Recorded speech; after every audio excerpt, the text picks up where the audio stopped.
হঠাৎ করে আমার বাবার বাসায় মেহমান চলে আসলো, আর চলে আসলো আমার ভাবির ফুল ফ্যামিলি।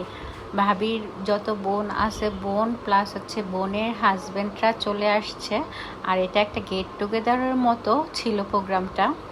আমার কাছে মনে হয় মেহমান সবার বাসায় যায় না, আর যার বাসায় মেহমান যায় আল্লাহ তাদেরকে পছন্দ করে। আর মেহমানও কিন্তু কমফোর্ট ফিল করে ওদের বাসায়, যারা হচ্ছে আপ্যায়ন করতে পছন্দ করে। যে বাসায় যাবে ওদের কিন্তু চেহারার এক্সপ্রেশন দেখলেই বোঝা যায় আসলে ওরা কতটুকু আন্তরিক, বা ওরা কি পরিমাণ ওদেরকে ভালো ইফোর্ট দিতে চাচ্ছে। সো ওই দিক থেকে আলহামদুলিল্লাহ আমরা অনেক বেশি লাকি।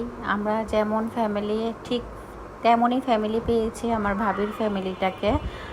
সো এই দিক থেকে দুই ফ্যামিলির বন্ডিং অনেক বেশি আসা যাওয়া হয় ওই দিক থেকে আলহামদুলিল্লাহ। সো এই দিক দিয়ে দেখা যাচ্ছে যে আমার ভাবি খাওয়াচ্ছে সবাইকে বেড়ে বেড়ে। এটাও কিন্তু আমার খুবই ভালো লাগে যে যেই আসুক না কেন ভাবি সুন্দর করে সবাইকে খাবারটা সার্ভ করে। আসলে এই জিনিসটাও অনেকেই পারে না, সার্ভিং যে জিনিসটা। আর আমার আম্মু সব কিছু অনেক সুন্দর করে রান্না করে মেহমান আসলে, আর প্রতিদিনের রান্না দেখা যাচ্ছে আম্মুই করে। আর আমার ভাবি গেস্ট আসলে একটু টুকটাক ডেজার্ট আইটেমগুলো বানায়। আজকেও সুন্দর ডেজার্ট আইটেমগুলো বানিয়েছে, ওগুলো আমি ভিডিওতে এনেছি, ওগুলাই আমি আজকে শেয়ার করব।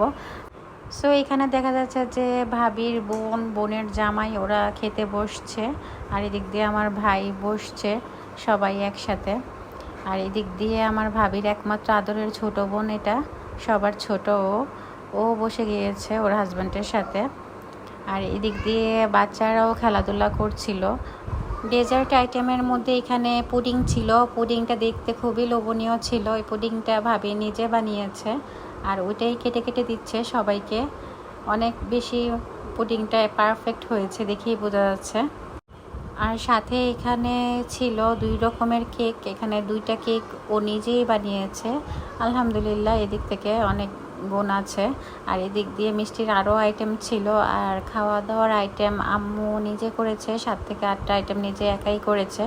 আর আইটেমগুলোর মধ্যে ছিল রোস্ট, ডিম, সাদা সবজি, মাছের ভর্তা, সাথে ছিল এখানে রুই মাছ ফ্রাই, গরুর মাংস ছিল, আর সাথে অবভিয়াসলি পোলাও ছিল, আর সাথে মজাদার চিংড়িও ছিল। আর এদিকে খাবার দেখাতে দেখাতে দেখলাম যে 2 বাচ্চা মিলে গল্প করছে।